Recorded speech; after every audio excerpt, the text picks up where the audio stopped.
નમસ્કાર દર્શક મિત્રો, રિયલ સમાચારમાં આપનું હાર્દિક સ્વાગત છે। સમાચારોની શરૂઆત કરતા પહેલા એક નજર કરીએ આજના મુખ્ય સમાચારો પર।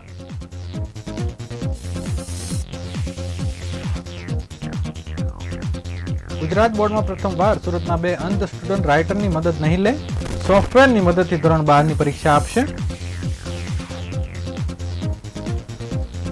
સફાઈ કામદાર અને બેલદાર સ્વૈચ્છિક રાજીનામું મૂકે તો 1 આશ્રિતને નોકરી આપવાનો ઠરાવ અમલ કરવા રજૂઆત।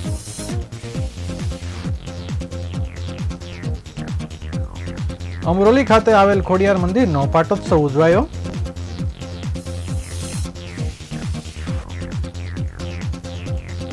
ઉધનામાં રસ્તા પરથી 2 મહિનાનું ભ્રૂણ મળી આવતા સ્થાનિકોએ કરી પોલીસને જાણ।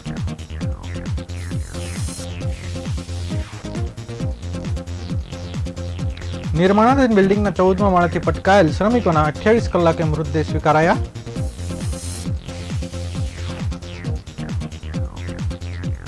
કોંગ્રેસે મોદી શાસનને 10 વર્ષ અન્યાય સાથે સરખાવી મોદી સરકારની નિષ્ફળતા ગણાવી।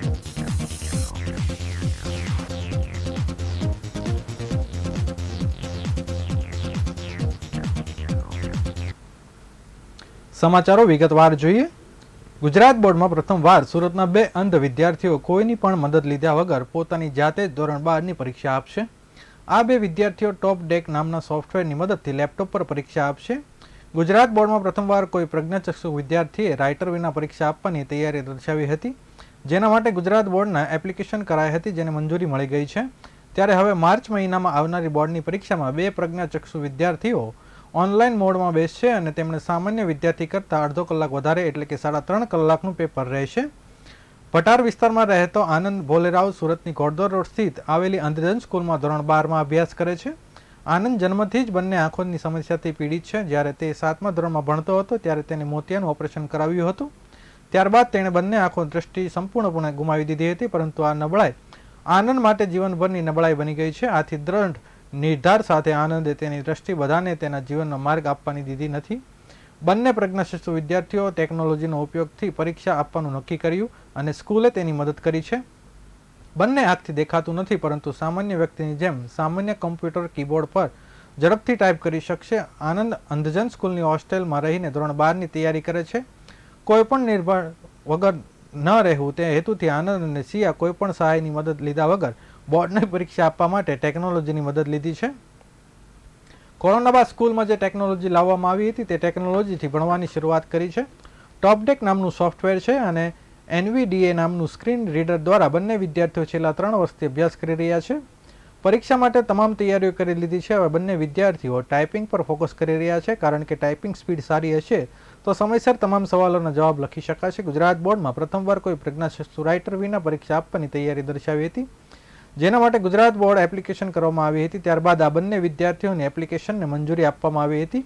આ આખી પ્રોસેસ જેના ઘણા સમયથી કરવામાં આવી રહી હતી, ત્યારબાદ વિદ્યાર્થીઓના જુસ્સાને લઈ સ્કૂલે પણ તેની તેટલી જ મદદ કરી હતી, તેમાં સફળતા મળી હતી। તેઓએ ઉમેર્યું હતું કે ગુજરાત બોર્ડમાં પ્રથમવાર હોવાથી આખી પરીક્ષા કેવી રીતે લેવાશે તેની પણ તૈયારી કરવામાં આવી હતી। હાલ તો આ પરીક્ષા માટે સ્કૂલ દ્વારા 2 લેપટોપ તૈયાર કરવામાં આવ્યા છે।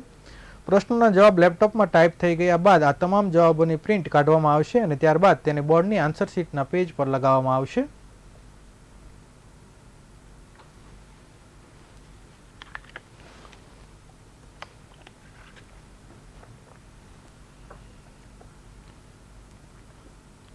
કામદાર યુનિયન દ્વારા આજે સુરત મહાનગરપાલિકાના ડેપ્યુટી કમિશનરની ઓફિસની બહાર સૂત્રોચ્ચાર અને રામધૂમ બોલાવી હતી। વિશ્વાસ કરતાં વધુ સમય સુધી સફાઈ કામદાર અને બેલદાર તરીકે ફરજ બજાવનાર કર્મચારી રાજીનામું આપે તો તેના અસ્તિત્વને નોકરી આપવાના ઠરાવને પસાર કરવામાં આવ્યો હોવાની વાત કર્મચારી યુનિયન દ્વારા કરવામાં આવી હતી, પરંતુ તેનો હજી સુધી અમલ ન કરાતા આજે ઉગ્ર રજૂઆત કરવામાં આવી છે। સુરત મહાનગરપાલિકામાં ફરજ બજાવતા સફાઈ કામદારો અને બેલદારો કે જેઓથી 20 વર્ષની નોકરી પૂરી થઈ ગઈ છે તેવા કામદારો અગાઉ સુરત મહાનગરપાલિકાની સ્થાયી સમિતિ ઠરાવ નંબર 460/2018 મુજબ જે તે સફાઈ કામદાર અને બેલદાર સ્વૈચ્છિક રાજીનામું મૂકે તો તેઓને 1 આશ્રિતને નોકરી આપવાનો ઠરાવ કરવામાં આવેલ હતો। જે ઠરાવનો અમલ છેલ્લા 2 વર્ષથી બંધ થયેલ છે, જે ફરી ચાલુ કરવા માટે વારંવાર રજૂઆતો છતાં પ્રશ્નનું નિરાકરણ ન આવતા છેવટે આ સંયુક્ત 9 કામદાર યુનિયન દ્વારા આજે સુરત મહાનગરપાલિકાની મુખ્ય કચેરી ખાતે અલ્લાબોલ કાર્યક્રમ આપી ભારે સૂત્રોચ્ચાર કરવામાં આવ્યા હતા।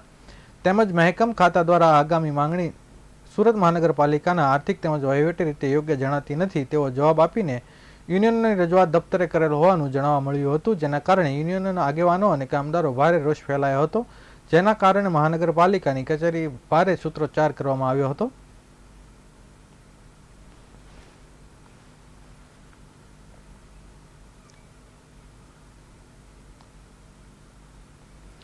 સુરત શહેરના અમરોલી વિસ્તારમાં ખાતે આવેલ અમરોલી ફાયર સ્ટેશનની પાછળ આવેલ આવાસમાં ખોડિયાર માતા મંદિર ખાતે આજરોજ ખોડિયાર માતાના પ્રાગટ્ય દિવસ અને મંદિરની સાલગીરી નિમિત્તે 2 દિવસનું ભવ્યથી અતિ ભવ્ય કાર્યક્રમનું આયોજન કરવામાં આવ્યું હતું.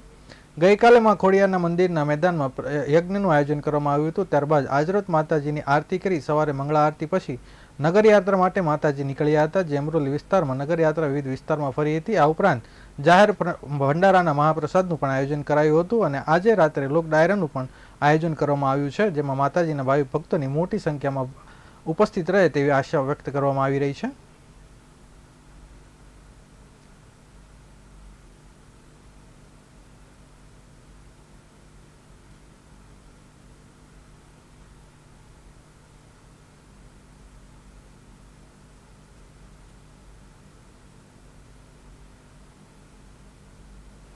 કેશભાઈ ગોવિંદભાઈ કુકણા, સુરત શહેર કોસાર અમરોલી આવાસ H4 ગેટ. આ દશામાં ખોડિયારમાં મેલડીમાનું મંદિર છે. મામાદેવ અને મા કાળકાના સાથે વિરાજમાન છે. અને અહીંયા ગાડી જે પ્રોગ્રામ છે, આજે ખોડિયાર જયંતિ નિમિત્તે પ્રોગ્રામ રાખવામાં આવ્યો છે. જે રીતના સાલગીરી દર વર્ષે અમે ઉજવીએ છીએ અને આ રીતના પ્રસાદી રાખી છે. પાલખી યાત્રા છે, શોભાયાત્રા, રાત્રે ભંડારાનો પ્રોગ્રામ છે. આપ સૌ ભાવિ ભક્તોને આ રીતના જણાવવાનું. લોક ડાયરામાં કોણ કોણ કલાકારો? લોક ડાયરામાં શું કાર્યક્રમ રાખેલો? ગઈકાલે હવન હતો. હવનમાં જે રીતના પૂજા યાત્રા થાય એ પૂજા યાત્રા કરાવી હતી અને આજે આ બધું માતાજીનો કાર્યક્રમ છે.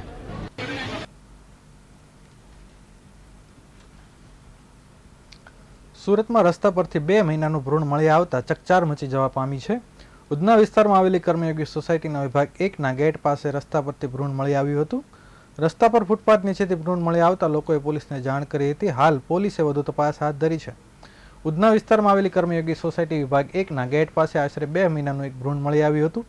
2 મહિનાનું ભ્રૂણ મળી આવતા સ્થાનિક લોકો એકત્રિત થઈ ગયા હતા. બાદમાં સ્થાનિક લોકો દ્વારા પોલીસને જાણ કરવામાં આવી હતી. ઉધના પોલીસ ઘટના સ્થળે પહોંચી વધુ તપાસ હાથ ધરી હતી.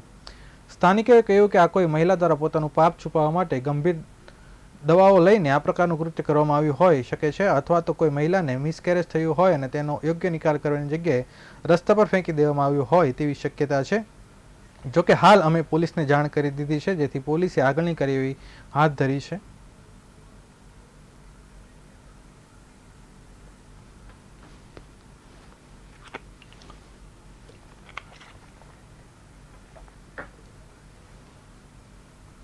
સુરતના ડિંડોલી વિસ્તારમાં ડી-માર્ટ પાસે નિર્માણાધીન માધવ ક્રેસ્ટા 14મા માળેથી સ્લેબ ધરાશયી થતાં ત્યાં કામ કરી રહેલા 17 વર્ષીય સગીર સહિત 2 શ્રમિકોના મોત થયા હતા. આ માટે જવાબદાર કોન્ટ્રાક્ટર ભાવેશ પ્રજાપતિ, પેટા કોન્ટ્રાક્ટર રાકેશ કટારા અને મુકાદમ નાજુડા કટારા વિરુદ્ધ ડિંડોલી પોલીસે અપરાધ મનુષ્યવધની કલમ અંતર્ગત ગુનો નોંધ્યો હતો. અત્રે ઉલ્લેખનીય છે કે બંને મૃતકના પરિવારનો લાશ સ્વીકારવા મનાઈ ફરમાવી હતી. ફરિયાદ નોંધાયા બાદ 28 કલાકે મૃતદેહ સ્વીકારાયો હતો. પોલીસે મૃતક દુદાના પત્ની અને સુશીલાબેનની ફરિયાદના આધારે આઈપીસીની કલમ 304ની કલમ અંતર્ગત અપરાધ મનુષ્યવધનો ગુનો નોંધ્યો હતો. પોલીસે હાલ આ બિલ્ડિંગના કોન્ટ્રાક્ટર ભાવેશ પ્રજાપતિ વિરુદ્ધ ખામીઓ ગણાવી હતી, જે જાણવા પોલીસે ફોરેન્સિક ટીમની પણ મદદ લેવામાં આવી હતી. બંને મજૂરોના અચાનક મોતના પગલે પરિવારમાં શોકનો માહોલ છવાઈ ગયો હતો. બંનેના મૃતદેહ પોસ્ટમોર્ટમ અર્થે સ્મીમેર હોસ્પિટલ ખસેડવામાં આવ્યા હતા. જોકે પરિવાર નવનિર્મિત બિલ્ડિંગ ખાતે જ મૃતદેહ સ્વીકારવા મનાઈ ફરમાવી દીધી હતી. પરિવાર દ્વારા કમાવાવાળા દુધાના મોતને લઈને વળતર અને ન્યાયની માંગ કરવામાં આવી હતી. ત્યારબાદ પોલીસે 3 વિરુદ્ધ ગુનો નોંધતા પરિવારે મૃતદેહ સ્વીકાર્યો હતો. જોકે આ માટે મૃતદેહ 28 કલાક જેટલો સમય પોસ્ટમોર્ટમ વિના પડી રહ્યો હતો. હાલ બંને પરિવારજનોને મૃતદેહ લઈને વતન મધ્યપ્રદેશ લઈને રવાના થઈ ગયા હોવાનું જાણવા મળ્યું છે.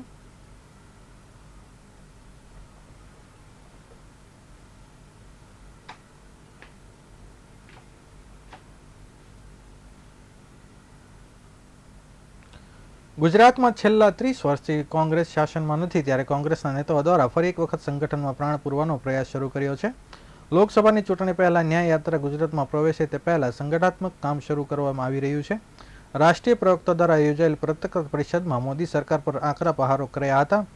કોંગ્રેસે મોદી સરકારના 10 વર્ષનો પ્રજા સાથે અન્યાયને વર્ષ ગણાવી રહી છે. દેશના આજે બેરોજગારીનો પ્રશ્ન ખૂબ મોટો સામે આવ્યો છે. ખેડૂતો સાથે સતત અન્યાય થતો હોવાનો કારણે આજ દેશભરમાં આંદોલન શરૂ થઈ ગયા છે. મહિલાઓ સાથે અત્યાચાર વધી રહ્યા છે. મોદી સરકાર બીજા તમામ મુદ્દાઓ પર વાતો કરવી છે, પરંતુ ખેડૂતો સાથે અન્ય થતો હોય ત્યારે તેમને મળવા માટેનો પણ સમય નથી.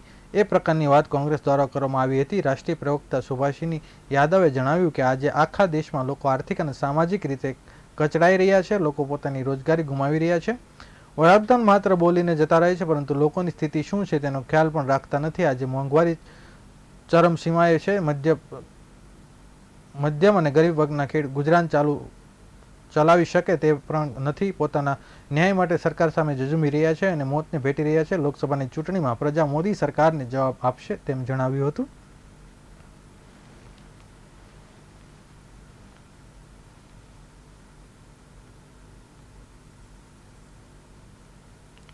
મોટા વરાછાના રામચોક વિસ્તારમાં કચરાપેટીના ઢગલામાંથી કોથળીમાં પેક કરી નવજાત મૃત બાળકને ત્યજી દેવામાં આવ્યું હતું. જેની જાણ થતાં ઉત્તરાયણ પોલીસ તુરંત જ ઘટના સ્થળે ગચી ગઈ હતી.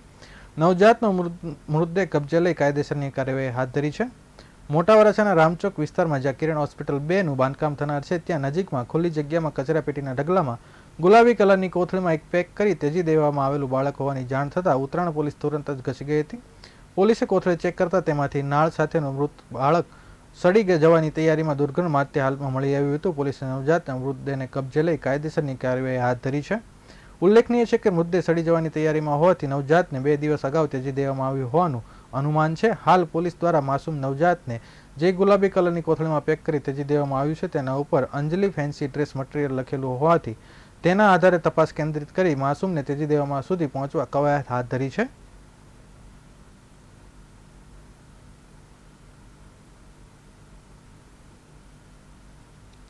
સમાચારો પૂર્ણ કરતા પહેલા એક નજર કરી આજના મુખ્ય સમાચારો પર.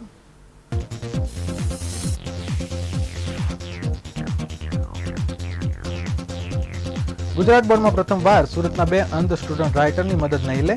સોફ્ટવેરની મદદથી ધોરણ 12ની પરીક્ષા આપશે. સફાઈ કામદાર અને બેલદાર સ્વૈચ્છિક રાજીનામું મૂકે તો એક આશ્રિતને નોકરી આપવાનો ઠરાવ અમલ કરવા રજૂઆત. અમરોલી ખાતે આવેલ ખોડિયાર માતાજીના મંદિરનો પાટોત્સવ ઉજવાયો.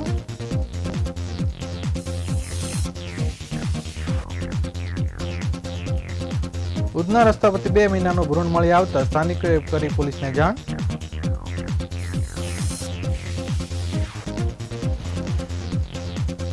નિર્માણાધીન બિલ્ડિંગના 14મા માળેથી પટકાયેલ શ્રમિકોના 28 કલાકે મૃતદેહ સ્વીકારાયા.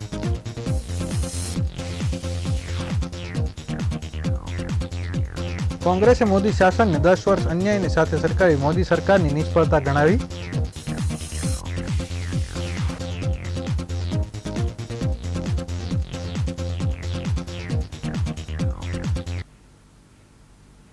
આ હતા અત્યાર સુધીના રિયલ સમાચાર. નવા સમાચારો સાથે ફરીથી મળીશું. ત્યાં સુધી રજા આપશો. નમસ્કાર.